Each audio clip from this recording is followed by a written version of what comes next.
여러분, 참 좋은 아침입니다. 우리 말씀으로 드리는 오늘의 번제 함께 합니다. 로마서 5장 1절부터 11절까지 말씀으로 같이 하겠습니다. 로마서 5장 1절부터 11절까지 말씀 중에서 우리는 6절까지만 같이 읽습니다. 시작. 그러므로 우리가 믿음으로 의롭다 하심을 받았으니 우리 주 예수 그리스도로 말미암아 하나님과 화평을 누리자. 또한 그로 말미암아 우리가 믿음으로 서 있는 이 은혜에 들어감을 얻었으며 하나님의 영광을 바라고 즐거워하느니라. 다만 이뿐 아니라 우리가 환난 중에도 즐거워하나니 이는 환난은 인내를, 인내는 연단을, 연단은 소망을 이루는 줄 알미로다. 소망이 우리를 부끄럽게 하지 아니함은 우리에게 주신 성령으로 말미암아 하나님의 사랑이 우리 마음에 부은 바 됨이니 우리가 아직 연약할 때의 기약대로 그리스도께서 경건하지 않은 자를 위하여 죽으셨도다. 네, 오늘 우리가 함께 읽은 말씀 중심으로 이식심장과 숙주의 화평이라는 제목의 하나님 말씀 증거합니다. 심장을 이식할 때 그 심장이 이식되어지는 몸을 숙주라고 합니다. 그래서 이식심장과 그 심장이 이식된 몸의 화평이라는 뜻의 제목이 되겠습니다. 오늘 사도 바울이 믿음을 이야기해 나가는 가운데 화평이라는 단어를 등장을 시킵니다. 믿음과 화평의 관계, 예수님을 믿음으로 하나님 마음에 들게 됩니다. 그래서 의로운 사람이 됩니다. 의롭다 칭함을 받는 사람이 됩니다. 그렇게 의롭다 칭함을 받은 사람이 이제부터 하나님과 함께 화평을 누려야만 합니다. 그러면 이 화평을 누린다고 하는 것이 실제로 무엇을 말하는 것인가? 그냥 예수님의 십자가 사건이 화목제물이기 때문에 하나님과 우리가 화평하게 되었다라고 하는 교리를 고백하는 것으로는 부족합니다. 실제 삶에서 하나님과 화평한 사람의 삶의 모습이 나타나야 된다는 거지요. 자, 그러면 우리가 하나님과의 화평을 알기 위해서 다시 한번 기억을 해봅니다. 믿음이 여러분 뭡니까? 믿음이라는 것은 내 마음의 심장, 마음 심장을 꺼내서 주는 것이 믿음입니다. 그러니까 마음 심장을 이식하는 것이라고 했습니다. 마음 심장을 그냥 자기 안에 그냥 마음 그 자체로 가지고 있는 사람은 아무도 없어요. 모두 이 세상을 산다는 것은 마음 심장을 나 말고 다른 대상에 이식을 해놓고 사는 것입니다. 마음 심장을 이식하는 이유는 그렇게 할 때에 내가 이 마음을 이식한 그 대상으로부터 내 마음에 만족이 주어지고 기쁨이 주어지고 행복이 주어질 수 있다고 믿기 때문입니다. 이 믿음이에요. 그럼 심장 이식을 한 뒤에 마음의 심장을 이식한 뒤에 이야기되어지는 화평이라고 하는 것은 도대체 무엇일까요? 심장 이식 수술이 이루어진 뒤에 다른 사람의 심장이 내 몸 안으로 들어와서 거부 반응이 없는 상태를 말한다는 겁니다. 의학적으로 심장 이식 수술의 실패 주요 원인이 바로 거부 반응이에요. 거부 반응. 생존율이 1년에 80%, 5년에 60%, 10년에 45%라고 지난 시간에 말씀을 드렸습니다.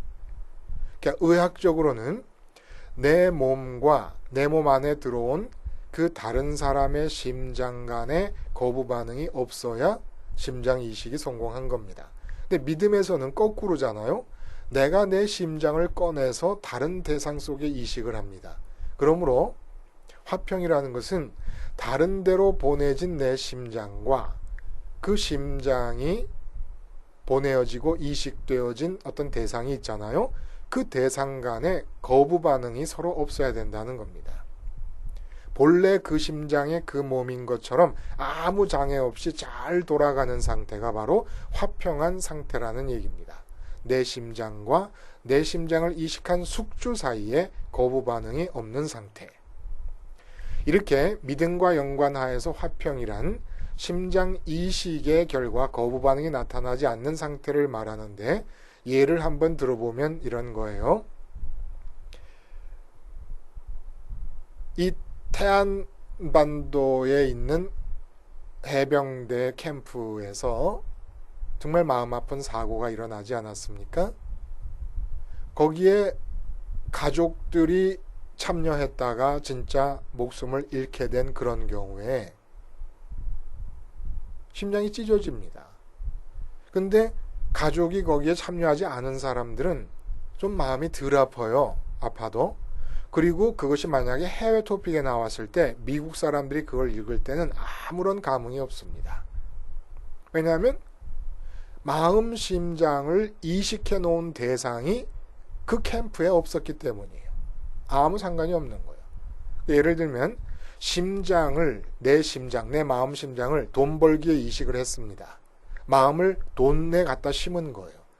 돈을 벌어야 만족과 기쁨과 행복이 주어질 거라고 믿었기 때문입니다. 이제부터 돈과 내 마음 심장 사이에 화평이 주어져야 됩니다. 그런데 생각대로 안 돼요. 경제 상황이 악화됩니다. 유가가 폭등합니다. 직원이 사고를 냈습니다. 원자재 값이 상승합니다. 등등. 돈이 있어야 행복할 수 있다고 믿어서 갔다가 돈에 이식을 했는데, 경제 상황이 돌아가는 것이 심겨진 마음에 이상 신호를 계속 보내고 자꾸 거부 반응이 나타납니다. 그러므로 돈과 내 마음 사이에 화평한 상태가 이루어지지 않습니다. 그렇게 될 때 나타나는 일이 우울합니다. 마음에 걱정이 쌓입니다. 불편해합니다. 이렇게 바로 마음을 심장했다는 얘기예요.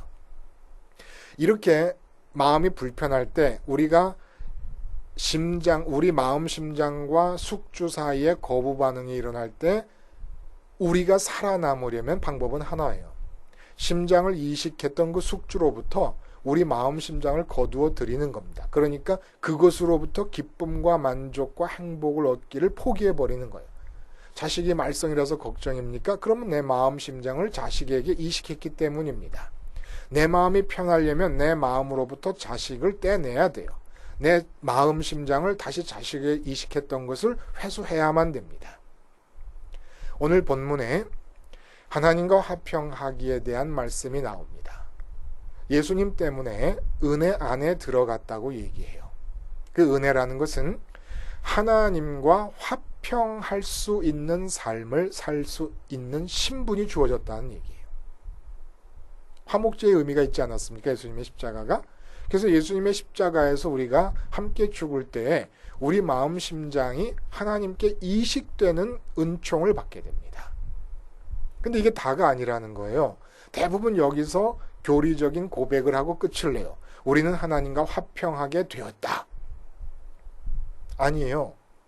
화평할 수 있는 관계에 들어온 것은 사실입니다만은 하나님과 화평한 삶의 모습은 이제부터 나타나야 되는 거예요. 인격적으로 실제 하나님과 화평함이 이루어져야 된다는 거예요. 이게 오늘 읽지 않은 11절에 그뿐 아니라 이제 우리로 화목하게 하신 우리 주 예수 그리스도로 말미암아 하나님 안에서 또한 즐거워하느니라. 무슨 얘기입니까? 예수님 때문에 화목하게 되었는데 그게 끝이 아니라 화목하게 되었으면은 하나님 안에서 하나님 때문에 즐거워하는 일이 생겨야 된다 이겁니다. 그러니까 말씀하시는 은혜라는 것은 하나님과 화평할 수 있는 관계에 들어가게 되었다는 것이고 화평할 수 있는 신분이 주어졌다는 얘기입니다. 그리고 이제부터는 그렇게 하나님 안으로 이식되어진 내 심장과 하나님 사이에 거부 반응이 없어서 실제 화평이 일어나야 되는 것이에요. 결혼식 끝났다고 결혼 생활이 다 이루어진 것은 아니잖아요. 이제부터 신랑과 신부가 함께 깨가 쏟아지는 신혼 삶을 살아야 되는 것과 마찬가지입니다. 돈 벌기에 심장을 이식했다고 돈이 저절로 주어지는 것은 아니지 않습니까? 이제부터 돈을 벌어야 됩니다. 돈과 화평한 관계로 들어가야 됩니다. 마찬가지라는 거예요. 그래서 1절에 보면 하나님과의 화평이 실제적으로 일어나기 위해서 우리가 기억해야 될 키워드가 나타납니다. 1절과 2절. 1절에는 화평을 누리자. 화평을 누리자는 거예요. 이제 화평할 수 있는 관계에 예수님 때문에 들어갔으니까 이제는 화평을 누리자는 거예요. 저절로 주어지는 게 아니라는 겁니다. 그 화평을 누리기 위해서 우리가 기억해야 될 키워드는 하나님의 영광을 바라고 즐거워한다라는 얘기입니다. 하나님과 화평하기의 실제를 위해서 반드시 기억해야 되고 이루어져야 될 말은 하나님의 영광을 바라고 즐거워하는 겁니다. 자, 하나님의 영광을 바란다는 것이 무슨 뜻일까요, 여러분? 우리가 자꾸 하나님께 영광 돌린다 그러는데 하나님은 우리가 영광을 돌리지 않아도, 나 한 사람이 영광을 돌리지 않아도 사실 충분히 영광스러운 분이시고 영광스러운 광채 안에 지금도 거하고 계시는 분이십니다. 근데 영광을 바란다는 뜻은 무엇입니까?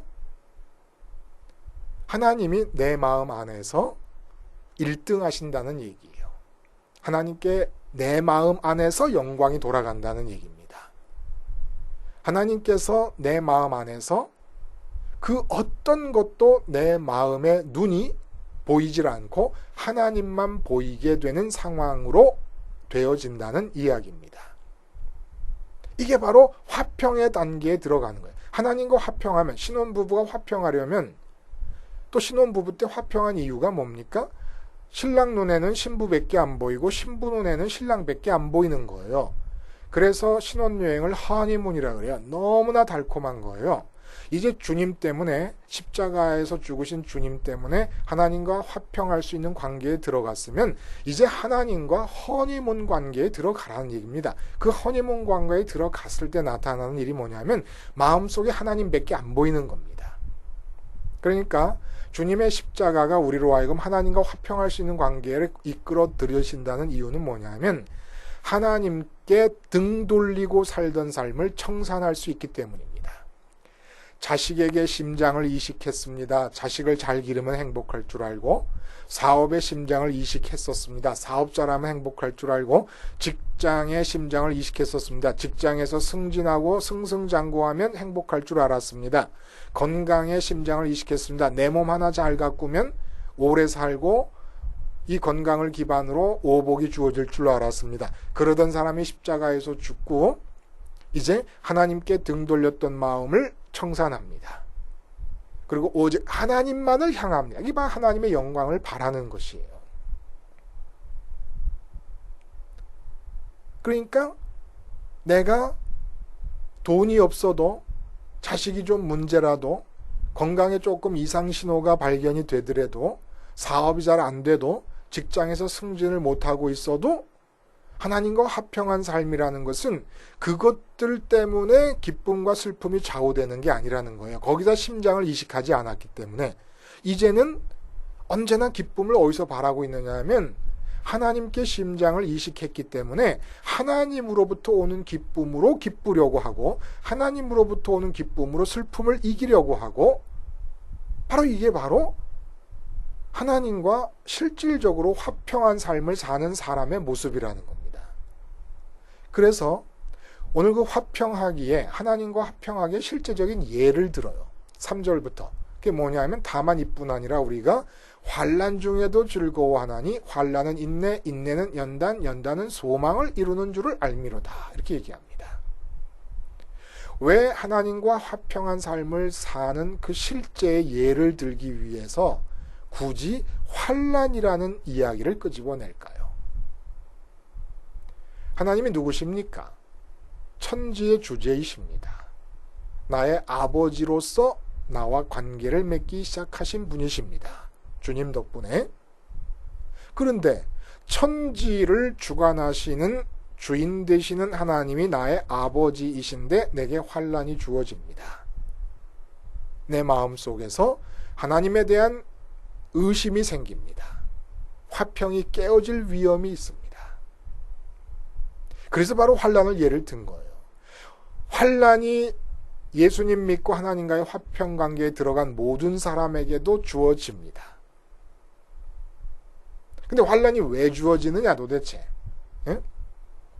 그 오늘 6절에 보면은 5절에 보면은 소망이 우리를 부끄럽게 하지 않는다. 근데 그 이유가 뭐냐면 성령님께서 하나님의 사랑이 우리 마음에 부어지게 해주신다. 그러니까 하나님의 사랑에 대해서 확고부동한 믿음을 갖게 해주신다는 얘기입니다.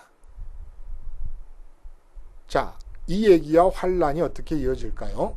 환난이 주어졌습니다. 사업하는데 사업이 잘 안 됩니다. 건강이 안 좋습니다. 이때 하나님과 화평한 사람은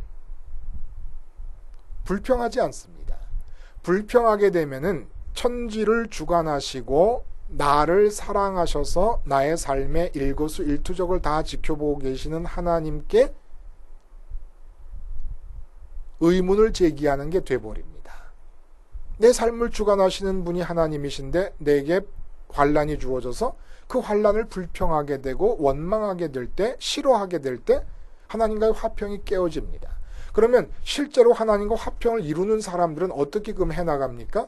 환난이 주어질 때 인내합니다. 인내라는 것은 무엇이냐? 그 환난을 그대로 받아들인다는 얘기입니다. 왜요?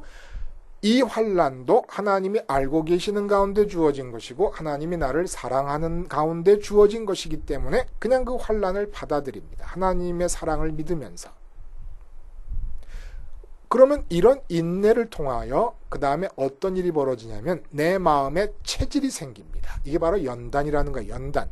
연단이라는 말을 헬라어를 여러 가지 뜻으로 번역할 수 있는데 캐릭터라고 하는 말로도 번역이 됩니다. 내 인격적 체질이 형성이 된다는 거예요. 어떤 체질이 형성이 되냐?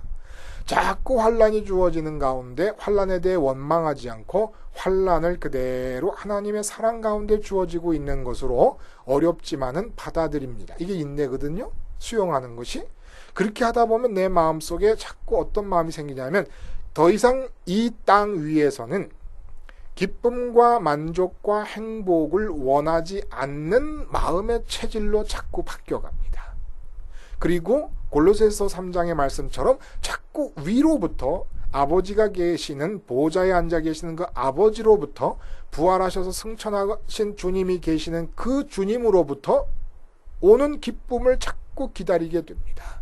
체질이 바뀌어버리는 거예요. 그렇게 체질이 바뀌다 보면 나중에 어떤 상태가 되는 줄 아십니까? 지금 환난이 주어져 있어서 환난이 진행되고 있는데도 내 마음이 괴롭지가 않고 그 환난으로 인해서 절망되지도 않고 그 환난이 부담도 되지가 않는 거예요. 체질이 되는 거예요. 체질이 바뀌어버리는 거예요. 어차피 내가 마음으로 만족하고 기쁘고 행복할 수 있는 것은 위로부터 주어져야 된다는 것을 아는 체질로 바뀌어버린 이게 바로 연단이라는 겁니다. 연단. 그래서 위를 바라보게 됩니다. 위를 바라만 보는 것으로만으로도 바라보는 것만으로도 이 세상에서 환난이 주어질 때 그 환난 속에서 잠을 잘 수 있는 풍랑 속에서 잠자는 예수님의 모습이 우리 안에서 재현될 수 있게 됩니다. 이 연단이고 체질이 갖추어진다는 거예요. 그래서 환난을 때때로 주시는 겁니다. 이 환난에서 연단이 된 사람들은 나중에 어떻게 살아가는 줄 아십니까, 여러분? 일이 잘 될 때도 그 잘 되는 일 때문에 기뻐하지 않게 되는 거예요. 다윗 왕이 되기 전에 10년 동안이나 사울 왕에게 쫓기는 도망자의 신세로 만들어 버립니다. 환난이 10년 동안 덮치게 됩니다.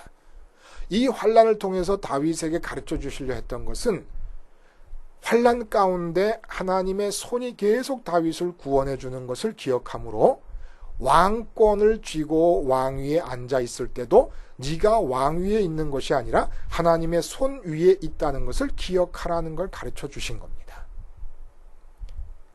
그래서 실질적인 삶 속에서 화평을 이루는 것이에요. 실질적인 삶 속에서 화평이 뭐라고요? 오직 위에 계시는 하늘에 계시는 하나님으로부터 오는 기쁨과 만족과 행복으로만 나는 기쁘고 만족하고 행복할 수 있다고 믿고 위만을 바라보게 되는 이 마음이 실제로 예수님 때문에 화평할 수 있는 관계에 들어간 사람이 실제 화평을 이루어가는 모습이라는 겁니다. 그래서 예수 그리스도로 말미암아 하나님과 화목하게 되었으니 이제 하나님으로 즐거워하라는 11절의 말씀이 주어진 것입니다. 여러분, 환난이 언제나 위험 요소로서 우리에게 주어집니다. 하나님과의 관계를 깨어버립니다. 하나님이 어떻게 나한테 이럴 수 있어? 하나님이 어떻게 나를 사랑한다면서 이렇게 어려운 시험을, 어려운 상황을 나한테 허락하실 수가 있어? 화평이 깨어지는 거예요. 무조건 믿는 겁니다. 하나님이 살아계시고 하나님이 나를 사랑하시고 하나님이 나를 알고 계신다는 모든 이 세 가지 측면에 하나님의 나에 대한 경향을 믿는 거예요. 하나님이 나를 사랑하시는 거예요. 알고 계시는 거예요. 그래서 하나님이 이끄셔서 주어지는 환난에 대해 무조건 믿는 겁니다. 그럴 때 화평이 실제로, 하나님과 화평한 삶이 실제로 우리 삶에서 이루어진다는 것이에요. 다시 한번 말씀드립니다. 11절에 그뿐 아니라 이제 우리로 화목하게 하신 우리 주 예수 그리스도로 말미암아 하나님 안에서 또한 즐거워하느니라. 돈에 마음 심장을 심은 사람이 돈 잘 벌리면 얼마나 기쁩니까? 자식에게 마음 심장을 심은 사람, 이식한 사람이 자식의 일이 형통할 때 얼마나 마음이 기쁩니까? 마찬가지라는 거예요. 예수님 십자가에 달려 죽으신 그분과 함께 연합해서 예수님을 믿음으로 이 세상에 대해 죽고 하나님에 대해 살았다는 것이 우리 심장을 하나님께 이식한 겁니다. 그때 하나님과 내 마음의 심장이 거부 반응이 없을 때 우리 마음에 어떤 기쁨이 주어질 것이고 어떤 행복이 주어질 것이겠습니까? 그래서 오늘 1절에 화평을 누리자라는 말씀을 사도 바울이 하고 있는 것입니다. 화평을 누릴 수 있는 비결이 뭡니까? 끊임없이 주님의 십자가를 붙잡고 내 마음이 자꾸 하나님께 등 돌려서 돈이 안 벌린다고 불평하려 하고 자식이 문제라고 불평하려 하고 내 건강이 안 좋다고 걱정하려 하고 내 노후가 걱정이라고 염려에 시달리고 이럴 때 그 모든 것에 대해 죽고 하나님만을 향해 바라면서 하나님 한 분이면 된다고 믿고 하늘을 향하여 나아가는 것, 이게 바로 실제 화평을 이루는 사람들의 모습이고 반드시 하나님께서는 이 세상에 어떤 일이 일어날지라도 상관없이 하나님만으로 행복할 수 있고 만족할 수 있는 우리의 소망이 부끄러움을 당하지 않을 수 있는 그런 상황을 주신다는 이야기입니다. 내 마음의 심장이 이식된 숙주이신 하나님과 내 마음 사이에 거부 반응이 없는 화평이 이루어지는 삶을 사시기를 바랍니다. 기도하시겠습니다. 하나님 아버지, 주님의 십자가에서 주님과 함께 죽음으로 내 마음 심장이 하나님께 이식이 되었습니다. 이제부터 이 은혜 안에 들어왔으니 숙주이신 하나님과 내 마음 심장이 거부 반응이 없기 위하여 날마다 세상에 대해 죽고 하나님만을 향하여 내 마음을 고정시킴으로 하늘로부터 오는 만족과 기쁨과 행복으로 내 마음이 가득 차 화평한 삶을 이루게 하여 주시옵소서. 예수님의 이름으로 기도하옵나이다. 아멘.